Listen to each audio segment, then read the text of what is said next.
Good afternoon, everyone. We're going to keep the program running like clockwork as we do in the Penwar organization.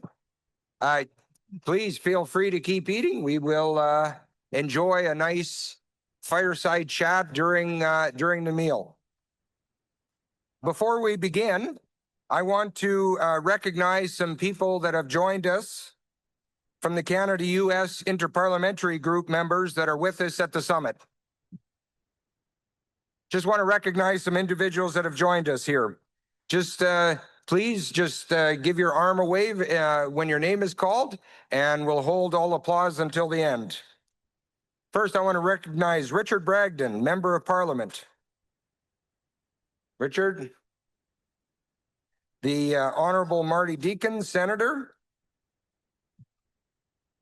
The Honorable Andrew Cardozo, Senator. And the Honorable Hetty Fry, Member of Parliament. Are they? Well, they're all getting recognized, and we're going to give them a round of applause in their absence. And Kurt Holman, the Member of Parliament.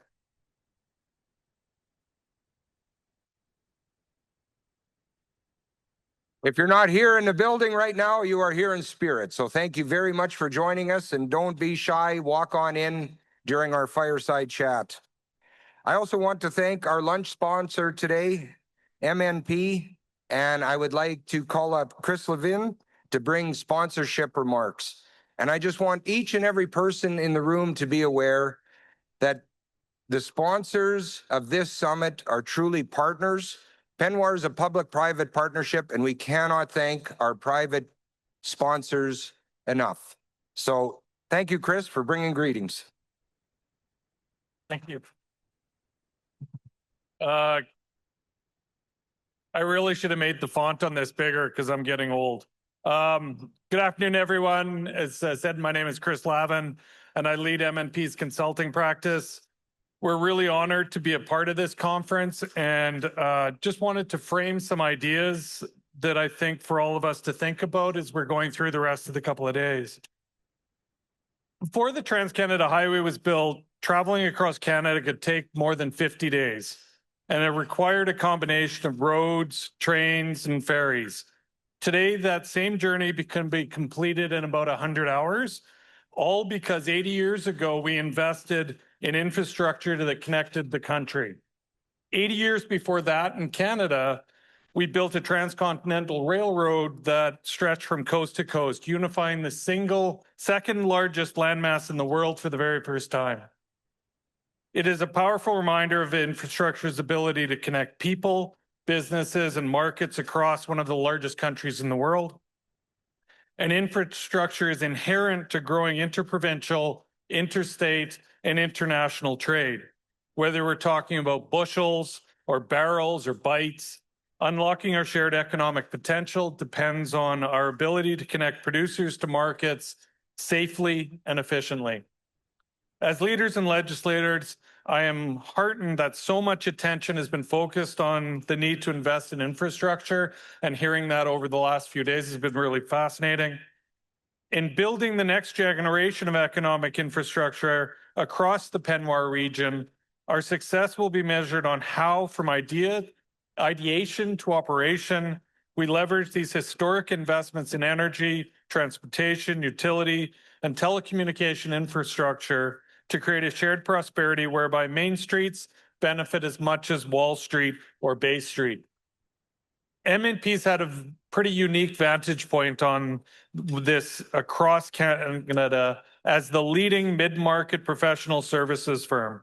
We have almost 200 offices across Canada and nearly 200,000 clients from coast to coast to coast, and we see how small, medium-sized businesses are central to this success.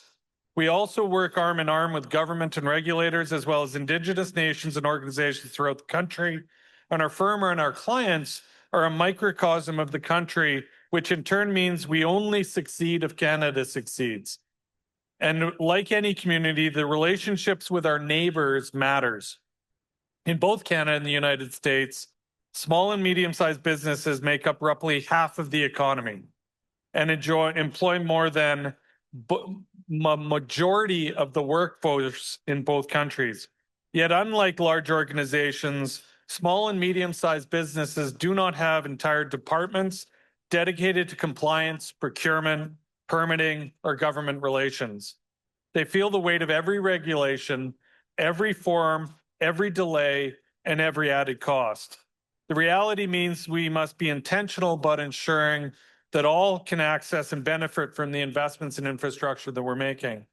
As we continue our discussions throughout this conference and explore the future of infrastructure investment, I would encourage you to consider one question. How do we ensure that small and medium-sized businesses are meaningfully included in this generational investment so that the benefits are felt across our entire economy? With that, thank you and have a great conversation.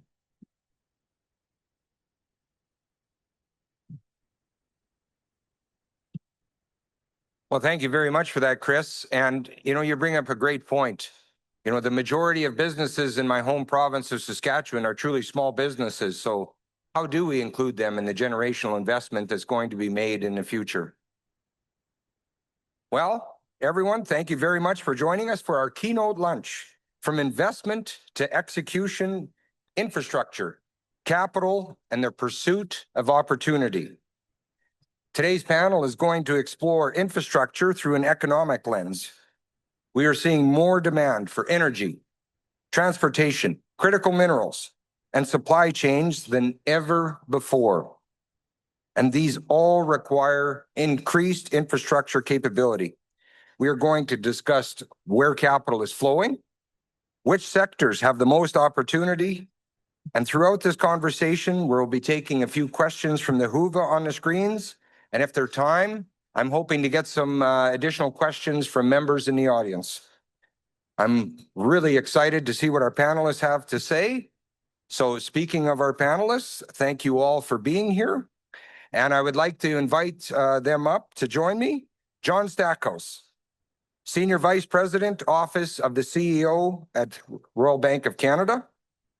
Doug Smith, the CEO of DP World Canada. And a good Saskatchewan boy, Murad Al-Katib, President and CEO of AGT Foods. Come on up here, gentlemen.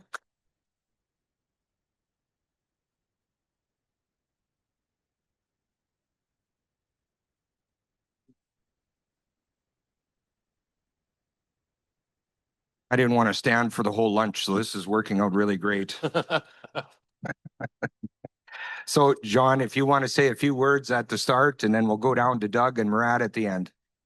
I didn't realize I was the leadoff hitter, so appreciate that, but a little intimidated because Doug is one of the finest executives, certainly operating executives I've come across in Canada, genuinely, and Murad's a legend. So I feel like just passing the mic to them, but genuinely honored to be here, certainly on behalf of RBC, and share some of the insights that we're seeing, both nationally and globally.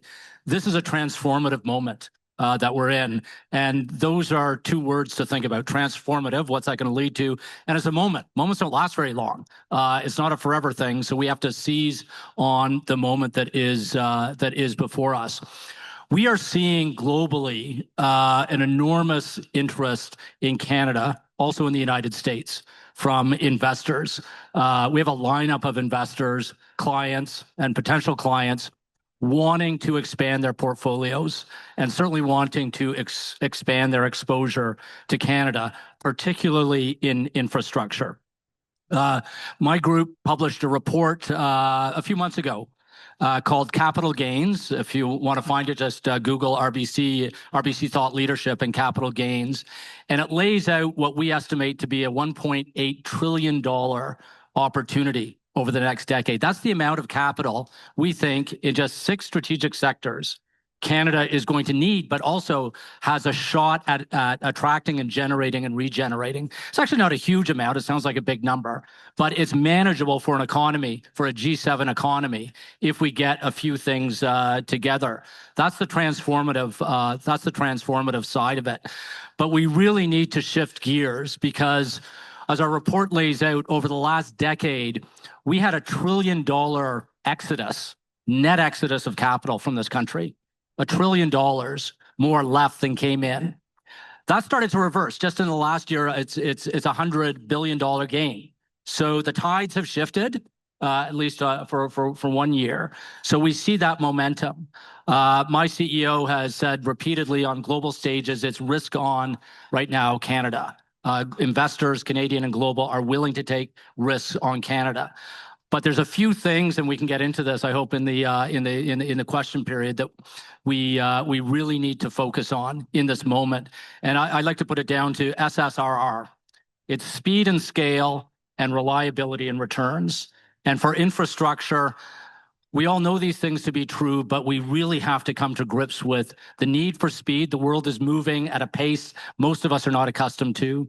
Scale, we're seeing this in data centers, but it's true in all sorts of sectors, is multiplying. The world of capital is not getting smaller.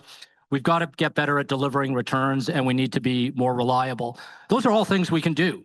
We've seen that through a number of projects over the last few years in this country. So we're demonstrating to ourselves and to the world that we can do stuff. We need to do it a lot more and with even greater reliability and returns. Perfect. I really like that comment about seizing the moment. That's, critical. Go ahead, Doug. Yeah, fully agree with that. So fully aligned. So I'm Doug Smith. Thank you for having me. I'm the CEO of DP World Canada. For those that aren't aware of DP World, we operate in 84 countries around the world. We have over 75 terminals, and we have 4 main divisions. We have a port and terminals division. We do freight forwarding. We do contract logistics, and we even have a marine division. Some of that is well known, some of that's not, and we're growing in Canada. We run 5 terminals in Canada, maybe one day a 6th one, if you're familiar with Contrecoeur and Montreal. And right now we're actively working on how do we improve the infrastructure, the intermodal connectivity from east to west coast across Canada. Because ports are good, but they're no good if you can't deliver it to the final door. And we're really working with a lot of partners, trying to bring that together, working with all the provinces included, and many stakeholders and companies alike on what will it take to actually shift the needle? What makes an absolute change? Not just a pocket project or a nice one that hits the right radar, but one that really moves the needle and grows the GDP of Canada. And this is what we're actively working on now. And those who are interested in that, please come up and see me afterwards, because we're always looking for people who are interested in what that means. And I'll leave it at that for now. Sure. No, Doug. And that's what Pennoir is really all about, is building connections, building relationships. So don't hesitate and don't be shy. Murad? So I'm Murad Al-Katib. I'm president and CEO of a company called AGT Food and Ingredients. We're a manufacturer and exporter of plant-based proteins and crops based in Canada, headquartered, but we're also quite present in the Northern Tier states with a large investment in North Dakota. So I always love this conference, and the reason I like it and I wanted to be here when I was asked was we have a room full of people who already believe in the synergistic relationship between Canada and the US. So we're in a situation now where we have a lot of political rhetoric going on both sides. So I think that one thing that I always have to remind our Canadian friends is that we're being very, very sensitive, and we're sitting in Canada and we're talking about the political rhetoric, yet our own politicians are doing the same thing. So on both sides of the border, we have political rhetoric going back and forth. But the truth is that Canada is a nation built on a federation with provinces, and the US has a national government and states. And when we look at the economic integration of the states and the provinces, and exactly what Pennoir stands for, this is what gives me optimism that the relationship not only is so well grounded, but that ultimately a sunny day will come up on both nations. So hearing the sessions today, it's very clear to me that when we have a US government saying we don't need anything from you, you need a lot from us, and it's very clear that we need you. So I always make the point to people, and part of what we want to talk through is the opportunity and the recognition of how this really works in infrastructure. But I want to remind people that the a mutually beneficial cooperation is what will lead to prosperity of the citizens of both countries. And you know what I always say to Canadians is, we will trade more of our growth with other nations. We will never, in my lifetime or the lifetime of my children, replace the United States as the most important economic relationship for this country. And I've had the opportunity to meet your children, Murad, and they're quite young. So this is a very long time. Yeah, exactly. But anyway, just as a final point, what I want to inject into the session today is, we've got thought leadership. We've got, global logistics. Truly, I mean, if you don't know as much about DP World, you have to look at what DP World has done in the world. They're transforming logistics into an integrated supply chain approach. I want to bring a shipper's perspective. And I want to remind you as state legislators and as politicians and as economic developers that trade is a balanced flow. Okay, so we always have to recognize that it's not about what you do only in your region that will ultimately dictate whether you'll be successful in infrastructure and freight and logistics.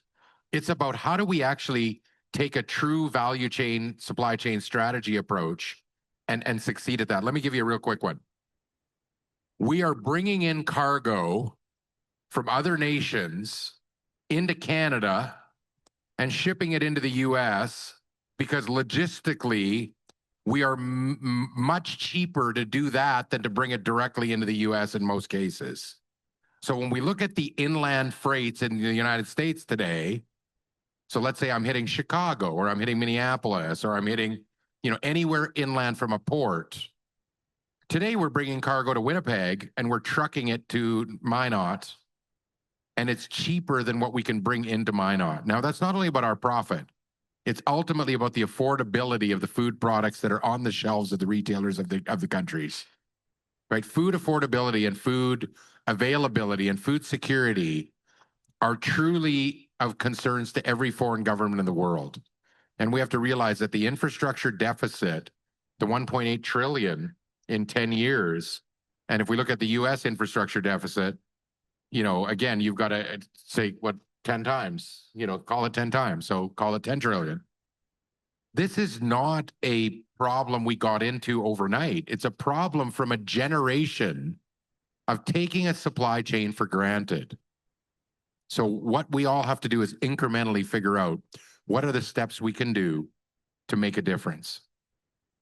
No, that's a great comment, Murad. And being a public servant, the number one thing I hear from the constituents that I have the privilege of representing is affordability. That's the kitchen table topic of the time. So first question to the team, you guys can jump in, and I'm just going to ask everyone, you keep our answers to a couple minutes so we can roll through. North America's economy is evolving rapidly with growing demand for energy, critical minerals, agriculture, manufacturing, and digital infrastructure. As you look ahead, where do you see the greatest need to invest in trade infrastructure, from ports and rails to roads, inland logistics, and energy corridors?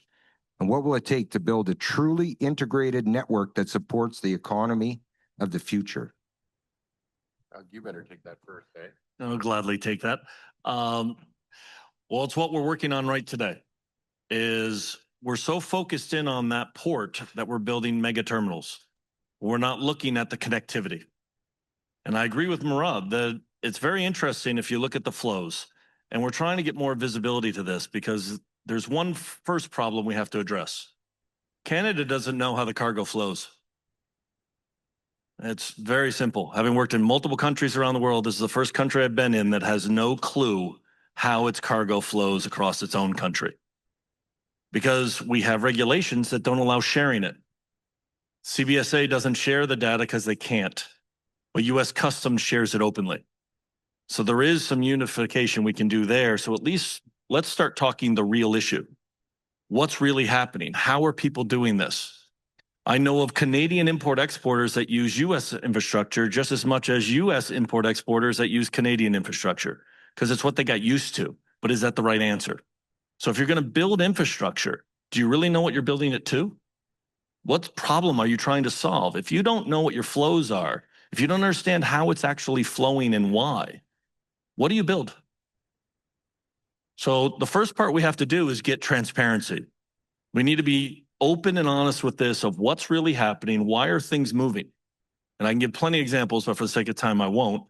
And the other one, we need to recognize what are the value propositions of these locations and play to those strengths. What we're doing right now is we're trading back and forth. Who can be more competitive with who? Who can fight who to get what business? And that works to a point, but it doesn't work when you want to grow global economies. When you want to grow trade, you're only catering to a select amount of customers in that scenario. You're not helping the medium to small businesses. You're not helping the cost of the food on the table. You're helping the conglomerates. And that makes sense to a point. But if you really want to grow the economy, you really want to invest in the right place, what do they need? Why does Lululemon not import through Vancouver when they're based there? They import everything through LA. So what infrastructure do you build to bring them back? So I say here, this is where you have to fix the inland. It's not about looking at the large showy ports. It's about looking at the entire network. And a very simple metaphor that I like to use, the cost of a port is like buying a Ferrari. If you're going to buy a Ferrari, don't you want an Autobahn to drive down? Unfortunately, our intermodal is a dirt road. Take a Ferrari down a dirt road once, you'll never do it again. And this is our problem. Yeah, I think I would agree that one of the things that, yourselves as regional players, governments, economic developers, and business people is infrastructure cannot be built on a spread the peanut butter on the bread evenly approach. Okay, everyone is not going to have an inland port in their city or in their region. So you need to understand how you actually fit into that connectivity. Okay, so there has to be regional traffic because it's about densification of traffic. How do you collect traffic to be able to have regularly scheduled services? So let me give you a case study example real quick. Regina, Saskatchewan, our capital city in Saskatchewan. When I started my company in 2001, we had both CP and CN Rail intermodal ramps in Regina. In 2003, 2 years after I started, CN closed their intermodal ramp in Regina, moved only to Saskatoon. CP had both, but small Saskatoon, big Regina. CN had no Regina, big Saskatoon. We worked that way for 20 years. And then in a partnership with CN Rail in 2019, AGT, my company, we built an intermodal terminal that is fully integrated into the CN Rail ramp. We were the largest client. We accounted for about 40% of the traffic of that intermodal terminal, but we opened it up to the public. So even our competitors who were located 10 miles from us were using the intermodal terminal that we all owned and operated. Year one, we did 42,000 chargeable lifts. Okay, that has become, again, one of the larger inland intermodal terminals in the entire country. What did we do? We collected the traffic. Imports of farm machinery, parts, right? Imports for the mining sector, oil and gas were coming in. Consumer products that were going to the Loblaws distribution center started to come into the intermodal ramp. We put agri products in to ship out. The key for us was to be able to collect the traffic, bring a train, strip the empties, reload the fulls, and turn it around in 24 hours. Because you have to think about the steamship lines, their boxes are their assets. They don't want them trapped in your city for weeks and weeks and not turning any revenue. So you have to think about if there is an inland solution, how do you link to it? How do you collect traffic and maybe hit it with trucks, right? How do you have, let's say short line railways that might be integrated into that? So what we're lacking in this country is a multimodal strategy, right? We talk about, bulk, we talk about intermodal, but we don't talk about roads. We don't talk about rail. We don't talk about highways. We don't talk about the port and the overall multimodal strategy. To get product from inland US and inland Canada to a client in Bangladesh takes a multimodal strategy and it takes planning. I can just add a couple of quick thoughts to that. From a macro point of view, Canada's an exporting powerhouse. We ship about $150 billion of oil globally, $100 billion of agri-food, 50 billion of minerals and metals, 10 billion, but it's quickly going to get to 50 billion of LNG. Put all that together, it's going to double by 2040 if we get things right. Think of the infrastructure that we're going to need to get that to market. And I just want to echo what Murad said about the growth and the relationship with the United States. Murad and I were on this stage, actually it was in Saskatoon, but it was Penmore, 7 years ago, 2019. And on my way in today, Murad, I was thinking of everything that's gone on in just 7 years. 7 years used to be an economic cycle. We've had a pandemic. We've had kind of a trade war, 2 hot wars globally, and an AI revolution.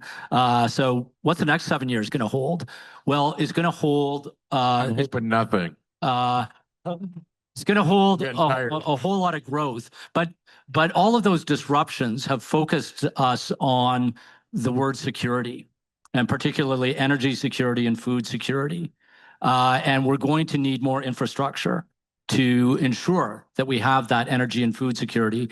And we're going to, well, Canada's diversifying, and that's a good thing for any country and any company to diversify its market. We are going to grow our relationship economically with the United States. We as a bank see this. 25% of our business is in the United States. It's growing really well. Our American clients want to invest more in Canada. Our Canadian clients generally want to invest more in the United States, and they want to invest in infrastructure projects that connect us. And one area that we haven't touched on that I didn't want to leave off the table, I mean, energy, of course, we think of pipelines, but electricity is going to be a huge need cross-border over the coming decades. Everything you see going on with data centers and other needs for electrification, including for transportation, is going to, we believe, require more electricity trade across our open border. And that's something we do very well as 2 partners, and especially given the regional nature of our countries, it lends itself to northwest flows very nicely economically. So let's think ahead to how do we work as partners, as neighbors, to ensure that we have energy security, including electricity security, which is core to that affordability issue for a decade and beyond. Could I just make one more quick? As legislators and as government agencies, don't forget plan for the infrastructure.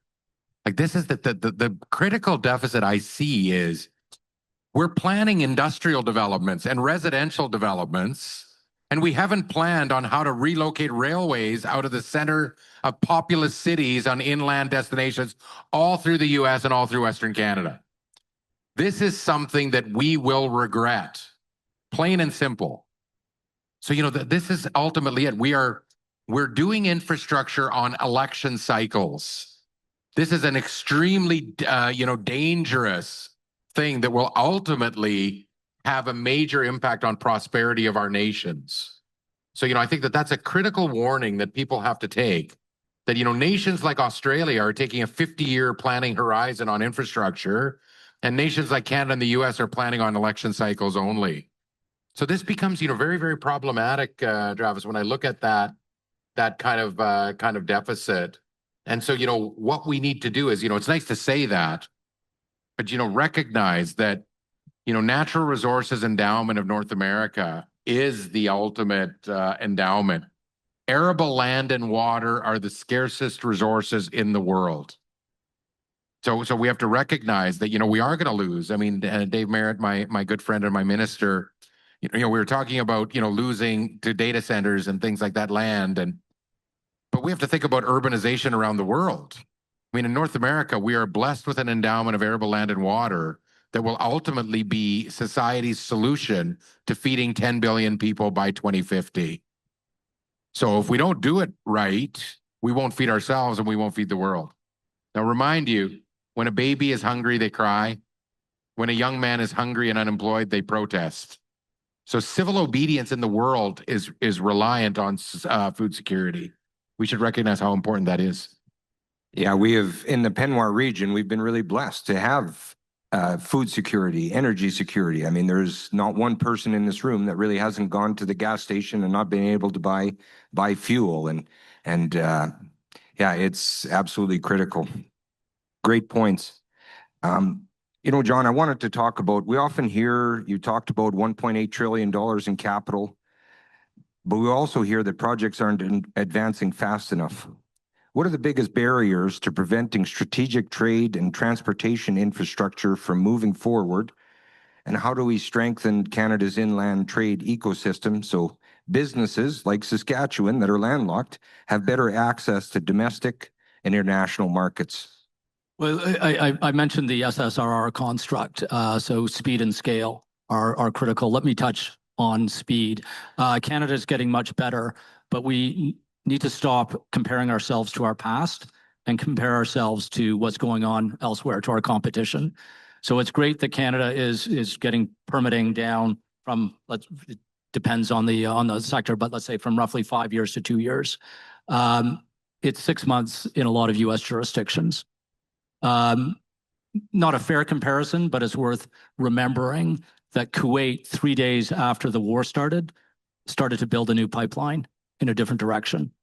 I mean, that's the sort of speed we are competing with. And we can say, well, that's not a fair comparison. Capital doesn't care. Capital is going to those opportunities. I was talking to one of our major clients who wants to invest in some of these big projects in Canada. And he said, in the last 18 months, I've invested in 2 LNG projects in the United States that are now nearing completion. I am trying to invest in one in Canada and it's still on the desk. That's what we're up against. So we're making progress, but all of our key competitors are moving faster and the world is moving faster. So it's giddy up time. But that's also an opportunity to say we don't need to do things the way we used to. We can use all sorts of technologies to speed up our processes. But in Canada, we don't want to put the audience to sleep talking about Fed-Prov relations or the Constitution, but that is a core challenge that as a country we need to come to grips with. How can we harmonize decision-making across jurisdictions? The really good news is that there's enormous progress being made on that front. The cooperation and collaboration between the federal government and Alberta is quickly becoming a demonstration to other jurisdictions about cooperation. The engagement of Indigenous communities as partners in a lot of projects is not only exciting to us as Canadians, a lot of our global clients are saying, we've noticed that.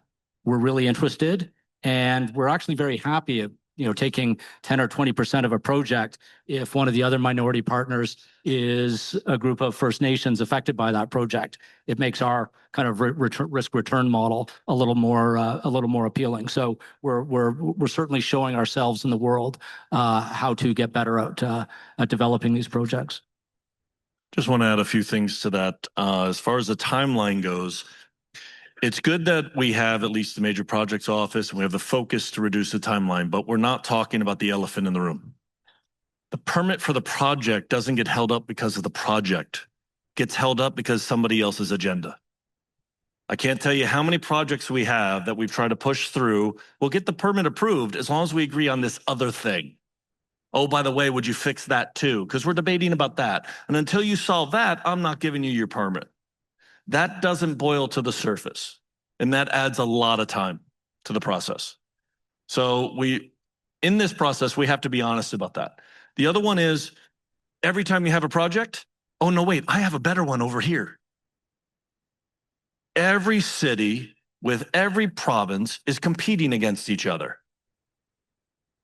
We are trying to do stuff coast to coast. And when we started this over a year and a half ago, I was literally getting yelled at by one city because I was talking to another city within the same province. My project's better. The Shrek donkey effect is what I call it. Every time Ottawa has money, ooh, pick me. That needs to stop. If you're going to build infrastructure, you need to build it because the data says this is the right way. You have the companies lined up behind it. It makes sense and it's going to grow it. And no, we're not looking at 3 other versions because somebody wants a political egg to work in their direction. Again, to Murad's comment about elections. Too many golden nest eggs out there. We need to call a spade on that. And the last one I'll leave you with, and which makes it very hard because I agree with the money, global company. I have to compete to get funding from my global headquarters. Canada costs 4 times what it costs to build anywhere else in the world. And it takes 3 to 4 times longer to build it. Imagine what that does to business cases. I just want to say one thing to all of you, and this is going to come maybe as a shock, but as government officials, pick winners. It's so counterintuitive to you as a politician or as a bureaucrat. In today's world of scarce resources, if you're not doubling down on the winners, your region will not compete. So just take time to process that. And if you ever have any question on it, come and send me an email and I'll talk about it. I mean, it's what you're saying. I mean, ultimately, recognizing that again, I used the analogy of spreading the peanut butter evenly over the bread. I don't like it thin. I mean, I'll have less bread and more peanut butter. That's what I want. Okay. And so what I'm trying to say to you is there's no shame in doubling down on winners, because if you look at it, a winner has a supply chain, associated with it, right? We as a startup company in Saskatchewan, if you don't know my story, I was in government. So I spent, 6 years in the provincial government in Saskatchewan. And then I started with a blank sheet of paper and grew my business to $3.5 billion in revenue. And the ultimate view of that was, how do we build in rural communities? And then how do we build an infrastructure that benefits? So if you look at, trucking companies, you look at, the people that we employ, our suppliers, a winner builds more winners. So don't think that by choosing one, you're actually sacrificing your strategy. You're actually giving it more chance to succeed. No, those are great comments. And this is a really nice segue into the next question. So government alone can't fund the scale of infrastructure North America needs. What role should government play in creating the conditions for private investment? I'm going to go real short. I want government programs that accelerate my investments. Okay, that's what I want. So I want you to partner with me, right? When governments effectively partner, with companies that have their own resources to put in, number one, the project likely is a lot more serious. Number two, it accelerates. Give you an example, again, Dave's department, we have a program called the Slim Manufacturing Program, which is a government program in our ag value added sector. $500,000 grants. Okay. I was able to replace all the optical color sorters in all of my factories in Saskatchewan in 1 year because they gave me $500,000 and I put in $1.5 million. But because the $500,000 materially changed the return on that project, that was the partnership, right? So, ultimately, government should be our partner to accelerate investments. Gone are the days where government programs should fund those that are losing money, like the R&D tax credits and those kinds of things. There's no immediate payback. Let's just be honest. If you're not making cash flow, you're not going to survive. Plain and simple.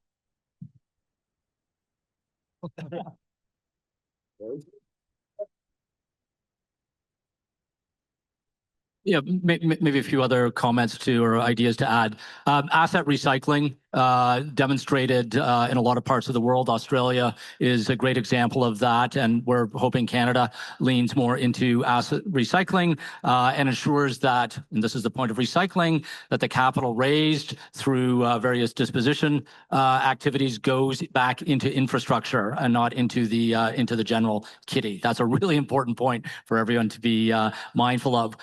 Leverage is another great tool.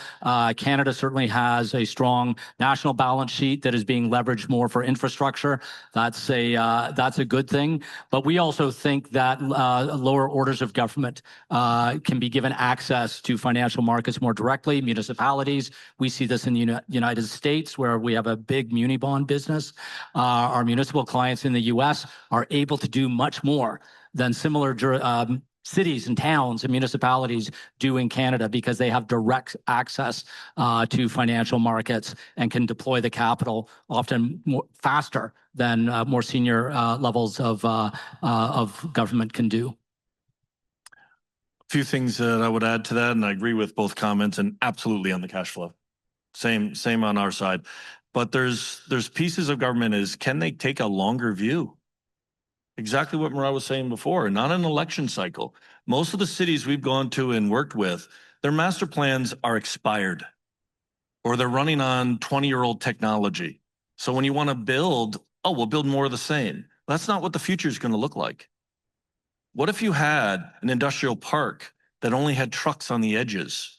Everything else inside didn't need support area. What would that look like? Yet that's not what we designed.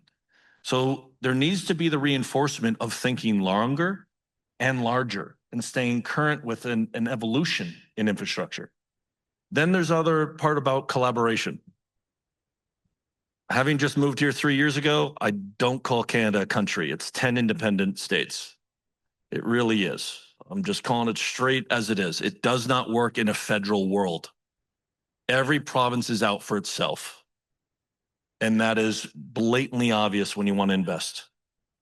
Yet you need to get it to the coast. You need to get it to other places. So you have to create a collaboration. You have to create a national view, a national interest. And that will bring in investors, because then they can trust it. But if 2 out of 3 provinces align and the one in the middle says no, why would you invest? I know this one doesn't say no. I'm talking another one a little farther east, but there's one a little west. So, and having worked in both of them, but that is the problem, is how do you trust that? How do you get a stakeholder to come in with billions of dollars when you know you're 80% there, but one zone will say no? If I can just hook on to that to make one more suggestion, that's to think about asset packaging. As we deal with global investors, Canada's a very, very small market. So when they look at a project here, there are very few projects that are interesting to a global investor, to a sovereign wealth fund, but they're looking for an aggregation of assets. So as probably most of you know, the Prime Minister is holding a Canada Investment Summit in mid-September. Most, if not all, of the major sovereign wealth funds in the world are coming to Canada. Something like $70 trillion of asset under management are going to be represented there. That's part of the risk on. They are looking for opportunities. We've been meeting with many of these groups in advance, and their ticket size is much bigger than Canada can offer. So they are looking to all of us to put together assets so that they can make a multi-billion-dollar investment.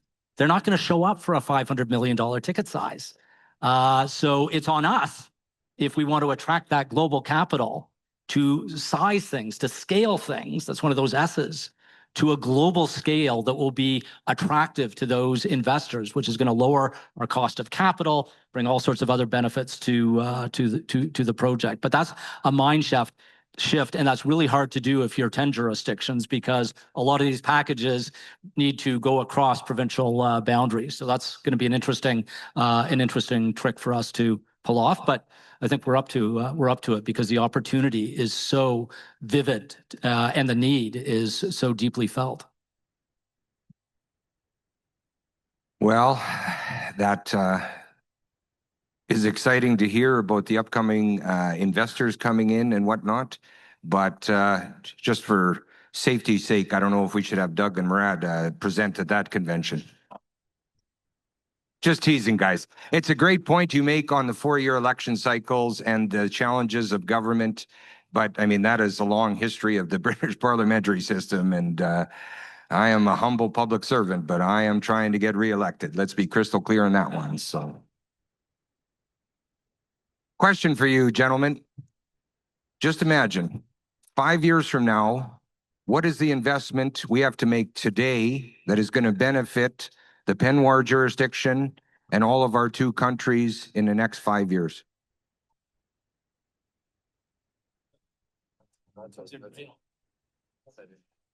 Yeah, I heard rail over in the corner, so I'll take that one real quick. One thing we are pushing on that needs to happen right away is all major hubs need to be serviced by both rails at all times. Brand is king. You'll hear every customer talk about reliability, resilience, and dependability. And, having worked 4 years in Russia, the Siberian Railroad never shut down or did a winter version of their service. Just FYI. So I am pushing these rails to recognize winter is a choice. It is. So we grow the volume. We do. He's only been here 3 years, though. I know. Yeah, you might think so. But needless to say, I'm not alone in that voice. It's Sorry, growing, I just growing. That's fine. It's growing and it needs to happen. If we're truly going to grow by 50%, if you're going to grow the exports, if you're going to drive these things, which all make sense, you have to have a product that the customers can believe in. And that, if you look south, this is what the US has right. You have hub and spoke, you have rail and road networks, you have great interconnectivity. And that's what a lot of Canadians are doing today. They're going south because it's easier. And we have the numbers to show it. So if you want to stay in this region and really grow it, that network has to become resilient. It has to be something you can trust in. If I was looking at the next 5 years, and I would say the foundation today for future success, it's an appropriately planned gateways and corridors strategy. We got to recognize that we need to actually use all our gateways and corridors. Like we can't, take everything that we produce, because we're blessed with productive capacity in the PNW and in Western Canada. We can't put it all through Seattle, Tacoma, and Vancouver all in a short shipping window. Right, we've got to use that. We got to recognize that Long Beach, California congestion is never going to be resolved. So Seattle, Tacoma, Vancouver, Rupert, right? I think there's a place for the Arctic port of Churchill. It's a limited window, but it's a surge capacity for harvest time and for some critical minerals going into Europe on very short transit.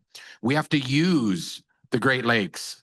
And remember, for many of you, as soon as you get off the coast into an inland position, you're ultimately, Montreal Gateway is actually something very important for some of our northern U.S. traffic.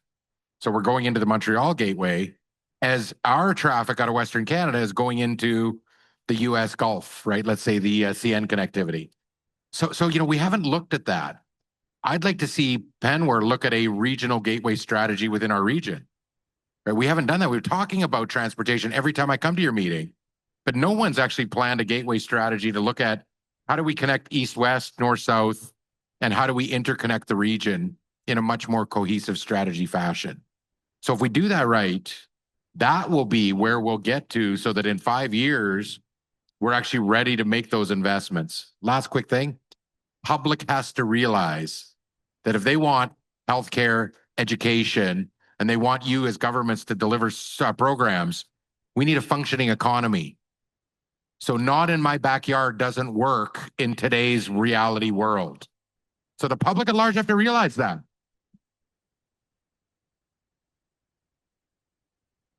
I'll add one thing on that gateway. Customers have realized that. Montreal has not grown in 5 years, but the total import to Montreal has. It's coming in via the US Gulf. The rail network runs all the way down there, and they love to have northbound cargo just as much as southbound cargo. Customers like water will find a way. So if we won't realize it, and I fully agree with what Murad just said, we're pushing the same thing. If we don't want to wake up and actually start making that happen, customers will choose otherwise. And that will drive investment, whether we like it or not.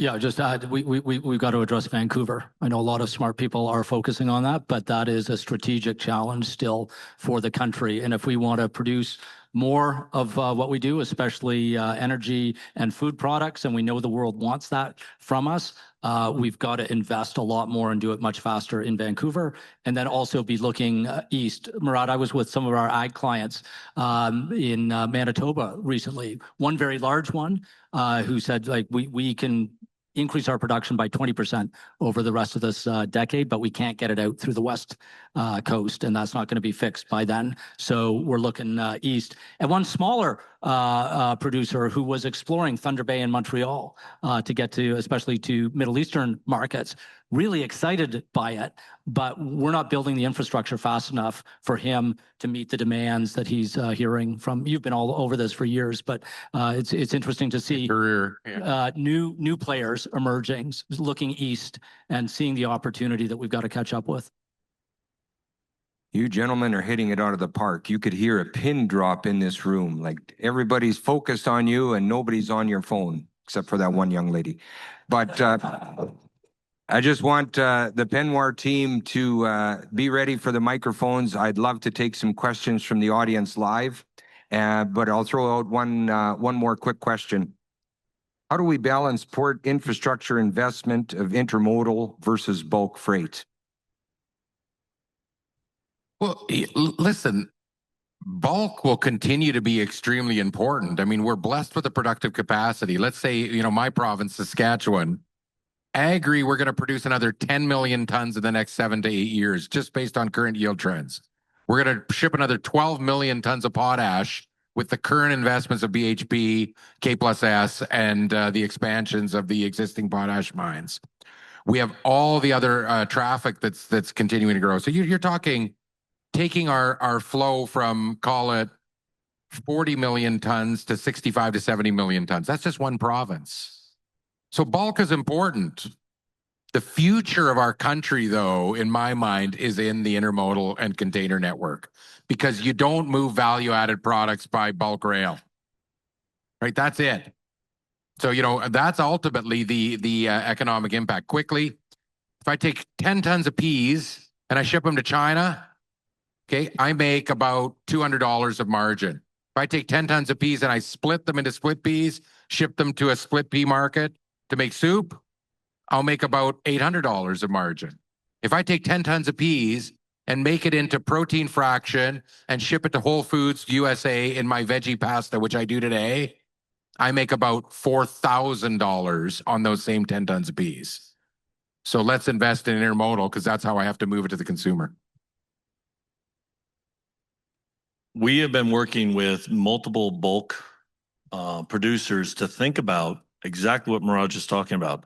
Why aren't we doing more processing downstream? Why aren't you doing things in Canada to make that more of a value-added product? Instead of copper concentrate, why aren't you exporting copper finished? And this is where what we talk about an inland port becomes a circular system. One manufacturer's byproducts is the next manufacturer's value input. If you put enough of these bulks together in the right places, in the right areas, again, knowing your data flows, consolidate it, you value add not one bulk item, but 4 or 5. And you have a synergy in the production. And one thing to remember on the intermodal, 50% of Canadian exports in containers is empty. Let that sink in. We're talking about building another container terminal. Yet 50% of the empties we export today, or the containers we export today, are fully empty. That's millions of TEU. We could grow bulk into downstream products, put it in intermodal, and not affect any port capacity for the next 10 years. So let's marry up these concepts, because you're not all freight experts, okay? So one thing I said earlier was I used the word densification of traffic, okay? Then I told you the story about the Regina Intermodal Center. But from, let's say, Detroit, Toronto, Chicago, going back empty past Saskatchewan on CN Rail to the Melville sub, we had about 2 million TEUs going empty. All we did with the Regina terminal was convince them to stop the train, bring the empties to Regina, where we could strip them, reload the fulls immediately, and turn the train in 24 hours. We now give the steamship line the empty backhaul freight which I get is very competitive freight compared to the in-haul. So coming from China into North America would be average before the crisis, call it $4,000, and our average outbound is $2,200. Okay, but think of that. The steamship line, otherwise they're going empty. They're paying the cost to go out empty. So this is what you guys have to recognize, that it's about trade flow. So that was the other concept I said earlier. You got to balance it. So you got to think about how do you collect your traffic and get it into units and create something that works in the system, not point the finger at the railways and turn around and say they're not doing a good job. You know, I actually think that in a general sense, our class one railways are doing a pretty good job, actually. Go ahead. I was just going to Maybe say. it doesn't feel like it, but I can tell you, around the world, it's a lot worse than other places. And to the railway's defense, grow the business. They will add the extra cars. They will grow it. It is a business. It's a volume number. And I know what their costs are, and it's pretty exorbitant to add another train. But if the volume's not there, why would they do that? And you can't add a train and only run it for 12 weeks of the year or 14 weeks of the year. That's back to our concept. How do you use all the gateways? How do you balance your traffic? Freight will go on 12. You have to deliver 48 months a year. People can accept 4 weeks a year where you're not delivering Most of the as time. much. I'm just saying, you know what I mean? Yeah. Oh, any questions from the audience? Yep. Right here. Past president. No, we're going to get you a microphone. Thank you, sir. Please stand up and state your name. Thank you, Chuck Winder from Boise, Idaho. What did you gentlemen learn from COVID and supply chain problems? Well, there's two models in intermodal and supply chain logistics: throughput and parking lot. And you pick the country and I can tell you which one's which, but it's a real simple thing, right? When things go sideways, the system will shift. That's why you saw rates, ocean freight that normally would stay at $1,000 went to $20,000 a box during COVID. Disruption causes rate increases. Instability, the market will shift to it. What's happening right now? Okay, I just flew out from Vancouver yesterday, and there's a ship that was sitting there by one carrier that were unnamed, almost fully empty. Yet we can't get containers on ships because they're blocked up. And rates are half of COVID levels right now. Supply and demand is exactly what you learned in economics, but the system has learned now how to make money with it. And if you're going to let it drive it, this is the world we're going to live in. If you're not going to unlock it, and that's what Murad and I are talking about, there are ways to unlock this to keep stability that doesn't allow this turmoil to happen. Yeah, the pricing power of the global steamship lines is very material. I mean, when I started my career, there were, 20, 30 major global steamship lines. Today, there's 5 in the world, basically. 6. 13, but 5. No, I know 5. That's what I'm saying. There's 5, basically. That's right. 80% of the market controlled by 5. Here's what I learned in the COVID supply chain disruption. Our North American supply chains are completely fragmented. Okay? It's not about only onshoring. Onshoring is a part of the puzzle. We still have to have better, solid global supply chains that link into our onshored supply chain. From a cost perspective, we can't do everything in US and Canada. But the parts we do, we should do right, and we should link them. Manufacturers in the US in particular, in my mind, are very inefficient in a lot of cases because you guys have a lot of manufacturers that do only components of manufacturing, and you're moving things. And your inland freights are getting higher and higher, which is actually leading to less and less efficiency. So, again, it's that mindset. You can't replace it all and say, I'm not going to buy anything from international sources. Right? It's, again, fundamental economics. If they can do it that much cheaper, buy it from international. But bring it into a system where you can use it in a cost-effective manner and consolidate those pieces locally that actually make sense for you. Freight is a strategy that ultimately should be aimed at lowest average cost of logistics, not lowest cost of logistics. You heard that there's a distinction there. Companies that fail try and just get the lowest cost of their logistics all the time, but they won't get it. So they ultimately lose production. Lowest average cost means I'm getting the cheap freight. I have to take some expensive freight, but my average is lower than my competitors. So that's what we learned. Like we took our North Dakota investments and we made major investments. So from 2020 to 2024, we invested about $75 million into our Minot, North Dakota plant. So what that has done for us is it's given us a very integrated supply chain to produce things like, gluten-free pasta, protein supplements for oatmeal and breakfast cereals in the US. And we're doing that in a very cost-effective manner. We're bringing the freight into Canada and moving it down instead of moving it directly into the US. It's crazy that we have to do that, but the average cost of savings can be upwards of 12% on our freight bills by bringing them to Winnipeg and Regina and trucking them down versus bringing them directly into the US. Now, that's a problem. I mean, in my mind, Surface Transportation Board has done a great job of keeping steamship lines from making big increases, right? Big stick, right? US government stick. But you guys haven't done enough on your domestic freight to figure out what's going on, because your domestic freights are out of control. You're getting to a Europe level where the US is going to suffer for years to come if it doesn't get under control. More competition. You need more drivers. That's another problem, right? You guys got great infrastructure, lots of interstates, but you don't have drivers. Supply and demand, Doug. Hey, one quick point to add, none of this happens without finance. And what we learned in the pandemic is what we had learned in the global financial crisis. Trade finance, when it dries up, which almost happened in the GFC, is disastrous to the global economy. No one's going to ship anything in any direction without trade finance. Playbook was applied in the pandemic, and there were a lot of challenges, but we avoided far worse consequences because the financial system largely worked through an historic supply chain disruption.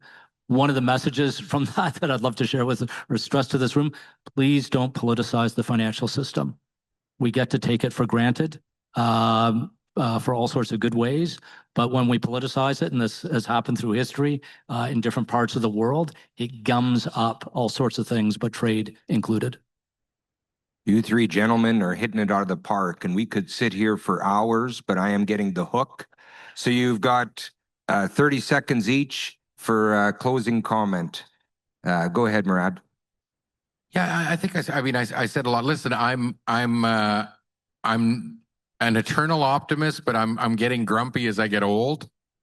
But I will say You're still quite youthful. no, I'm 54 now. But anyway, it's I'm optimistic. Okay, like there's a lot of noise, but the fundamental economic integration of our regions, right? Like I said earlier, money talks. Okay, it will be painful for the U.S. and it will be painful for Canada if we don't come to a deal. And I think it's, incumbent upon all of us to not feel helpless, to actually be vocal about the benefits of the relationship. So as I sat today and heard about the cattle industry, right? I heard about the water side, in the presentations this morning. We are symbiotic, and ultimately that's going to prevail.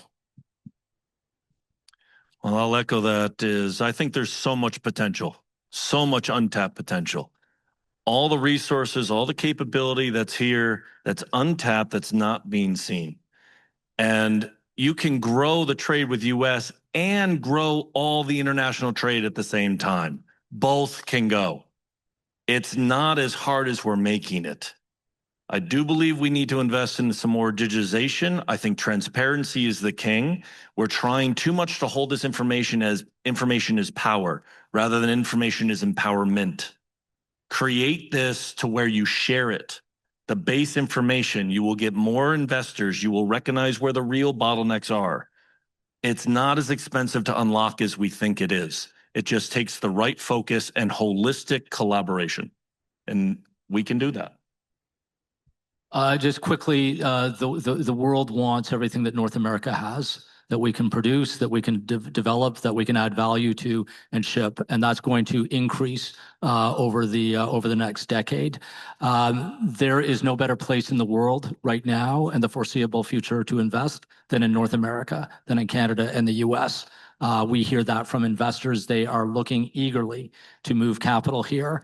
And there is a lot of capital out there. There's probably more than $100 trillion of investable capital in the world right now. That's what we're all competing for. And we have to compete for it. It's not going to come here voluntarily. But the world is looking at us to take advantage of these opportunities, to invest in the infrastructure so that the entrepreneurs, big and small, can do what they do so well and can feed and fuel and serve that exciting, growing world that is looking to North America for leadership. So look forward to seeing what we can all do with that opportunity. Please join me in congratulating this panel, thanking them.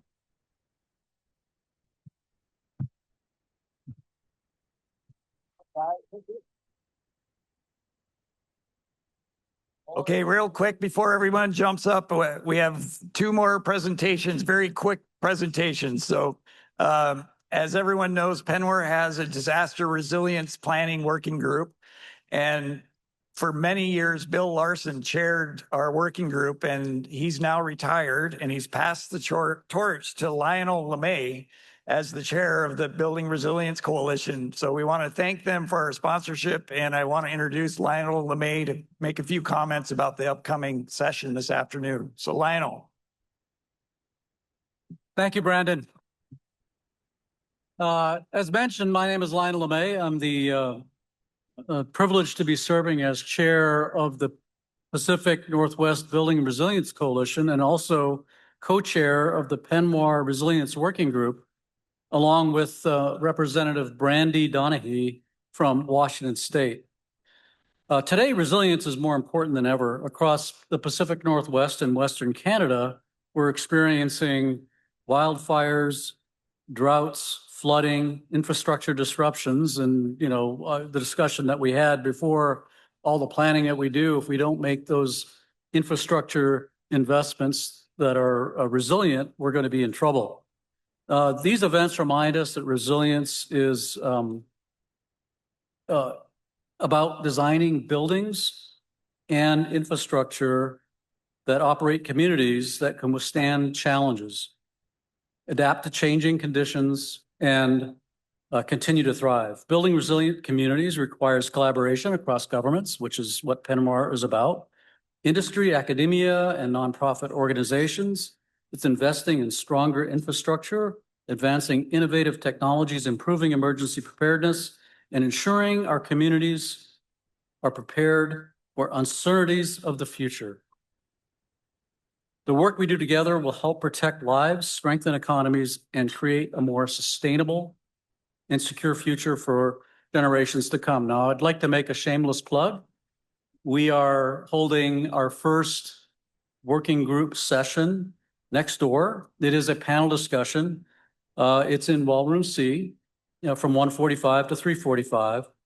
We'll be discussing key resilience initiatives and strategies that can help our regions better prepare for and respond to future challenges. It promises to be engaging. We have 6 panelists from every potential, well, not every potential area of expertise, but a lot of them are covered in the panelists. So thank you for being here, and thank you for your commitment to resilience. And I look forward to continuing this important work together. Thank you.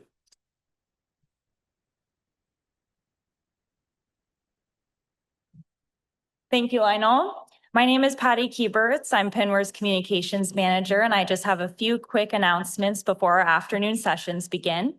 Tonight is our open evening, a really great opportunity to connect with new connections that you've made here this week and get out to explore Edmonton. Our partners at Alberta Beef Producers have provided a list of nearby restaurants serving Alberta beef. You can find that list at our registration table or on the Whova app under the open evening agenda item. There are several sponsor-hosted events tonight, so a reminder that you may have received an invitation card in your registration packet when you checked in. Our hospitality suite tonight will be in the Marc Messier room right downstairs on the second floor. That will be from 8 to 10 p.m. And right now we'll be preparing for a break. We'll be running the walls back up into this room. So please feel free to grab your items, head out into the foyer for a 15-minute break, and we'll see you back here at about 1:45. Thanks.